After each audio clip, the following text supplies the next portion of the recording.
नमस्कार दोस्तों, आप देख रहे हैं एचवीएस स्टडीज़ और इस वीडियो में आपके लिए 29 फरवरी 2024 का करंट अफेयर लेकर आ गए हैं। करंट अफेयर के साथ साथ स्टैटिक जीके और रिलेटेड करंट अफेयर्स का रिवीजन करते हुए चलेंगे। अगर आप इस चैनल पर पहली बार आए हो तो चैनल को सब्सक्राइब कर लीजिएगा। वीडियो अच्छी लगे तो वीडियो लाइक करके ज़रूर जाइएगा। लास्ट में आपके लिए क्विज़ रखा है, उस क्विज़ को ज़रूर सॉल्व कीजिएगा। चलिए बात करते हैं लास्ट डे के क्विज़ की। लास्ट डे आपसे क्वेश्चन पूछा गया था, joint military exercise Dharma guardian is being organized between India and which country. तो भारत और जापान के बीच में धर्म गार्जियन नाम की एक्सरसाइज हुई राजस्थान में। आप सभी ने आंसर सही दिया था और डिटेल में दिया था। आज के पहले क्वेश्चन की बात करें। पहला क्वेश्चन है, which countries parliament approved a law granting private and government employees the right to disconnect। इसका मतलब है permission to not respond to calls or emails from their boss after work hour। किस देश की संसद ने निजी और सरकारी कर्मचारियों को डिस्कनेक्ट करने का अधिकार देने का वाला कानून की मंजूरी दी है, जिसमें अपने बॉस के कॉल और ईमेल को जवाब ना देने की अनुमति प्राप्त हुई है काम ना करते समय, ना करने वाले घंटों में। और ये ऑस्ट्रेलिया ने भी रिसेंटली में इसे पास किया है। तो ऑस्ट्रेलिया जिसने एक राइट टू डिस्कनेक्ट नाम का लॉ यहाँ पर डेवलप किया, जिसके माध्यम से ये 12 फरवरी को अप्रूव कर दिया गया पार्लियामेंट के द्वारा, और जिसके माध्यम से आप इग्नोर कर सकते हैं कॉल और ईमेल्स को बॉस की। कब? जब आपका शिफ्ट ख़त्म हो जाए, आपका टाइम ख़त्म हो जाए वर्किंग का, उसके बाद। और कोई पेनल्टी वगैरह भी नहीं लगाई जाएगी अगर आपका कोई भी इग्नोर आप मैसेज वगैरह करते हैं, ईमेल वगैरह करते हैं। ऑस्ट्रेलिया, कैनबरा इसकी कैपिटल, एंटोनी अल्बनीज़ यहाँ के पीएम है। इससे पहले क्या इस तरीके का किसी ने कानून बनाया है किसी देश ने? बिल्कुल, पहली बार 2017 में फ्रांस ने कुछ इस प्रकार का कानून बनाया, फिर इटली ने बनाया, फिर बेल्जियम, स्पेन, आयरलैंड, पुर्तगाल, और उसके बाद अब ऑस्ट्रेलिया ने यहाँ पर इस प्रकार का कानून बना दिया है। तो अब इंटरनेशनली करंट अफेयर्स को रिवाइज कर लेते हैं। पहला क्वेश्चन पढ़ लिया। दूसरा, ब्राज़ील G20 की इस बार चेयरमैनशिप करेगा और भारत ने ये चेयरमैनशिप ब्राज़ील को सौंपी है। हेनले पासपोर्ट इंडेक्स में France, Germany, Italy, Japan, Singapore, Spain पहली पोजीशन पर रहे हैं। World government summit 2024 Dubai, United Arab Emirates में ऑर्गेनाइज कराई गई। भारत के प्रधानमंत्री नरेंद्र मोदी ने भी इसमें पार्टिसिपेट किया। अलेक्जेंडर स्टब ये नए प्रेसिडेंट बन गए हैं फिनलैंड के। और इंडिया जो कि LNG लिक्विफाइड नेचुरल गैस के लिए कतर के साथ यहाँ पर समझौता कर चुका है 2028 से 2048 तक के लिए। Saudi Arabia guest of honour चुना गया है नई दिल्ली में ऑर्गेनाइज हो रहे वर्ल्ड बुक फेयर के लिए। अगला question, who won the best male actor award at the screen actors guild award. तो स्क्रीन एक्टर्स गिल्ड अवार्ड में सर्वश्रेष्ठ पुरुष अभिनेता का पुरस्कार किसने जीता है? तो सर्वश्रेष्ठ पुरुष अभिनेता का पुरस्कार यहाँ पर जीता है किसने? किलियन मर्फी ने। किसने? सिलियन या किलियन मर्फी ने। तो यहाँ पर किलियन मर्फी जो कि बेस्ट मेल एक्टर का अवार्ड जीत चुके हैं। कहाँ पर? तो स्क्रीन एक्टर्स गिल्ड में, और इन्होंने एक्टिंग की थी ओपेनहेमर नाम की फिल्म में। ओपेनहेमर के जो डायरेक्टर हैं क्रिस्टोफर नोलन, इन्होंने 3 अवार्ड रिसीव किए। एक तो बेस्ट एक्टर का अवार्ड रिसीव किया और एक बेस्ट एक्टर सपोर्टिंग रोल का अवार्ड जो कि रॉबर्ट डॉने जूनियर को मिला था, और ओपेनहेमर बेस्ट फिल्म आर्टिस्ट अवार्ड भी प्राप्त कर चुकी है। इसीलिए इनको 3 अवार्ड इस फिल्म के लिए यहाँ पर स्क्रीन एक्टर्स गिल्ड अवार्ड में मिले हैं। अवार्ड और ऑनर से रिलेटेड जो क्वेश्चंस बने हैं उनको रिवाइज करते हैं। पहला क्वेश्चन पढ़ लिया। दूसरा, जगत गुरु रामभद्राचार्य और गुलजार, इनको 58 नंबर ज्ञानपीठ अवार्ड के लिए नॉमिनेट किया गया। आई रास्ते प्रोजेक्ट, भारत का ये प्रोजेक्ट है जिसको 9th gov tech award world government summit 2024 में मिला है। भारत के प्रधानमंत्री ने पीवी नरसिम्हा राव, चौधरी चरण सिंह, एमएस स्वामीनाथन, लाल कृष्ण आडवाणी और कर्पूरी ठाकुर को यहाँ पर भारत रत्न देने के लिए यहाँ पर नाम आगे बढ़ा दिया है और 5 लोगों को मिलेगा।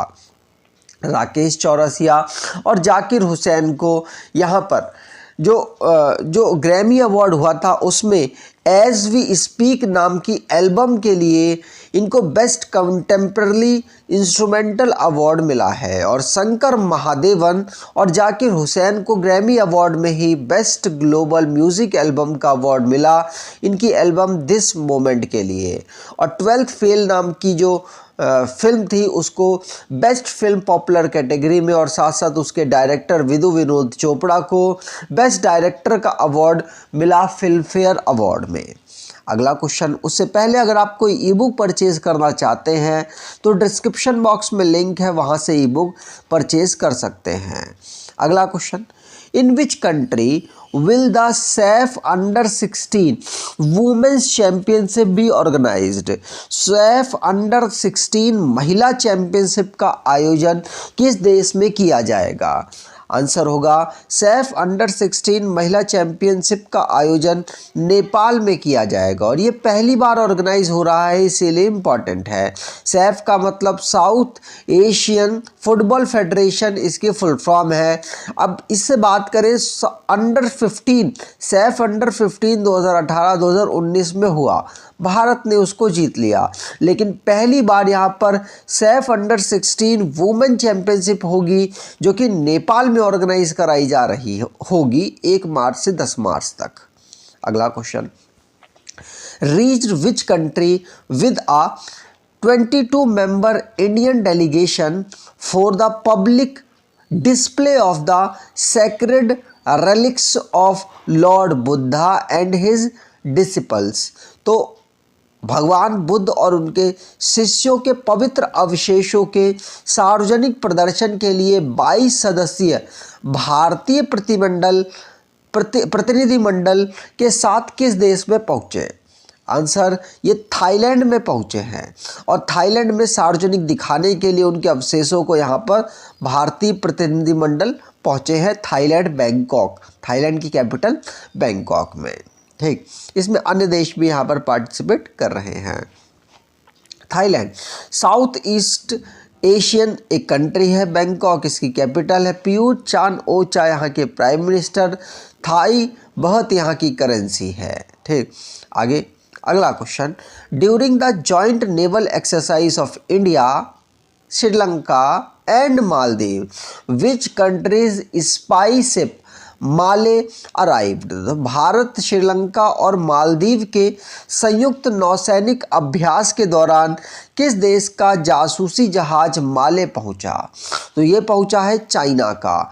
चाइना का इंटरेस्ट लगातार श्रीलंका माले पर दिख रहा है और भारत के साथ जो रिलेशन है मालदीव के थोड़े से खराब हुए हैं, उसी को देखते हुए यहाँ पर बिना बताए चाइना का जो स्पाई जो जहाज़ है वो यहाँ पर आ गया और यहाँ पर कहीं ना कहीं निगरानी ही रखना चाहता है किस प्रकार से ये जो एक्सरसाइज है वो चल रही है। तो भारत यहाँ पर भारत और श्रीलंका और मालदीव और साथ साथ यहाँ पर बांग्लादेश भी ऑब्जर्वर के रूप में काम कर रहा था। तो जासूसी जहाज़ अभी रिसेंटली में आया और चर्चाओं में आ गया है। श्रीलंका जिसके प्रेसिडेंट रानिल विक्रमासिंघे हैं, दिनेश गनावर्देना यहाँ के प्राइम मिनिस्टर हैं, श्री जयवर्धनापुरम कोटे लेजिस्लेटिव कैपिटल और एग्जीक्यूटिव कैपिटल कोलंबो है, श्रीलंकन रुपी यहाँ की करेंसी है। मालदीव की बात करें तो माले इसकी कैपिटल है, मोहम्मद मुइज़ू यहाँ के प्रेसिडेंट हैं और मालदीवियन रुपया यहाँ की करेंसी है। अगला question, famous singer Pankaj Udas died on 26 February 2024. In which year did he receive the Padma Shri award? तो पद्म श्री अवार्ड इनको कब मिला? पंकज उदास को, जिनका निधन 26 फरवरी 2024 को हो गया। आंसर होगा इन्हें पद्मश्री मिला था 2006 में। कब? 2006 में। ये गज़ल सिंगर थे। 72 ईयर में इनका निधन हो गया। पैनक्रिएटिक कैंसर से जूझ रहे थे। इनका जन्म गुजरात में हुआ था 1951 में। मुंबई में इनका अंतिम समय बीता है। अब पंकज उदास की बात करें तो फेमस गज़ल सिंगर थे और इनके कुछ गज़ल थी, जैसे चिट्ठी आई है, चांदनी जैसा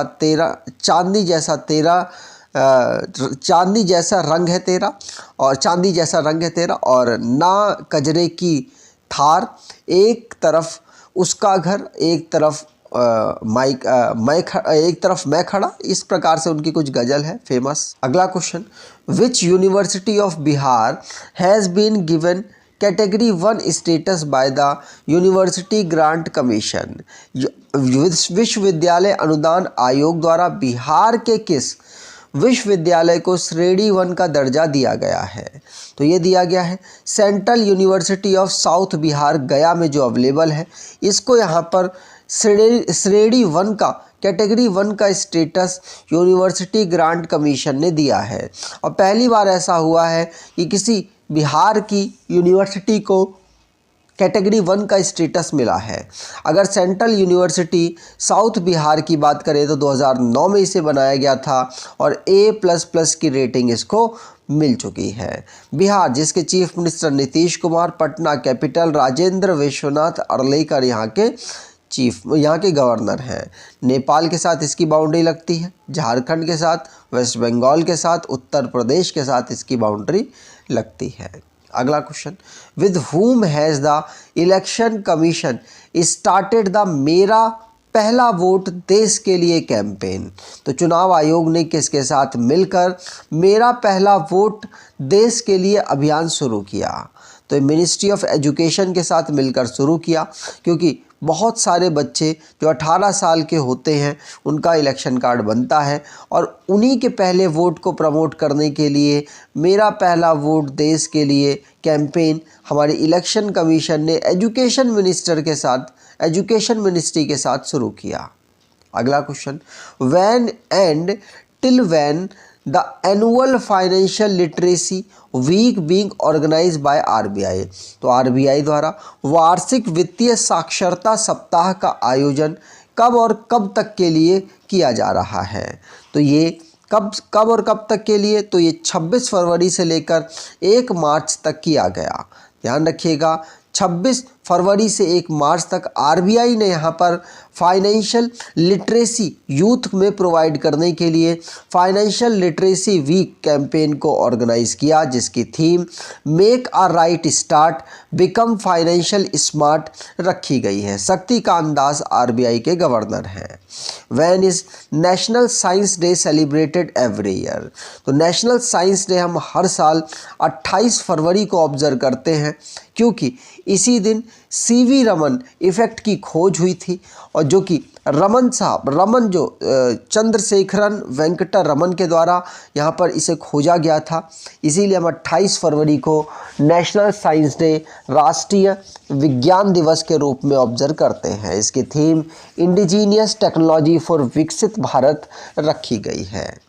पहली बार नेशनल साइंस डे हमने 1987 में ऑब्जर्व किया था। अब लास्ट डे के करंट अफेयर्स को रिवाइज करें तो जापान के साथ धर्म गार्जियन एक्सरसाइज भारत करता है। समीर शाह भारतीय ऑरिजिन के हैं और इनको chairman British Broadcasting Corporation BBC का बना दिया गया। लद्दाख में वर्ल्ड की highest frozen lake marathon organize कराई गई है और Sudarshan Setu longest cable stayed bridge है भारत का, गुजरात में ये बना है। अरब सागर गुजरात में बना है। नरेंद्र मोदी, जिन्होंने पहले रेलवे स्टेशन सिक्किम का फाउंडेशन स्टोन रखा। नई दिल्ली में भारत टेक्स 2024 को ऑर्गेनाइज कराया जा रहा है। केरला केरला में अतुकल पोंगला फेस्टिवल ऑब्जर्व किया गया। अगला क्वेश्चन, बिहार स्टेट गवर्नमेंट जिसने यहाँ पर smart industries development bank of India के साथ मिलकर स्टार्टअप को प्रमोट करने के लिए यहाँ पर साइन अप किया है, एग्रीमेंट साइन किया है और अप टू 100% FDI अब आ सकती है बाहर से। यूनियन कैबिनेट ने यहाँ पर अप्रूव कर दिया है। और वर्ल्ड NGO डे हम कब ऑब्जर्व करते हैं, तो 27 फरवरी को वर्ल्ड NGO डे हम ऑब्जर्व करते हैं। अब लास्ट डे के क्विज की बात करें, आज के क्विज की बात करें, who won the best male actor award at the screen actors guild award. तो स्क्रीन एक्टर्स गिल्ड अवार्ड में सर्वश्रेष्ठ पुरुष अभिनेता का पुरस्कार किसने जीता, कमेंट बॉक्स में डिटेल में आंसर दीजिएगा। अगर आपको ये वीडियो अच्छी लगी है तो आपसे अनुरोध करूँगा वीडियो को लाइक कर दीजिएगा, चैनल को सब्सक्राइब कर लीजिएगा और एटलीस्ट अपने कुछ दोस्तों तक वीडियो को शेयर ज़रूर कीजिएगा। धन्यवाद।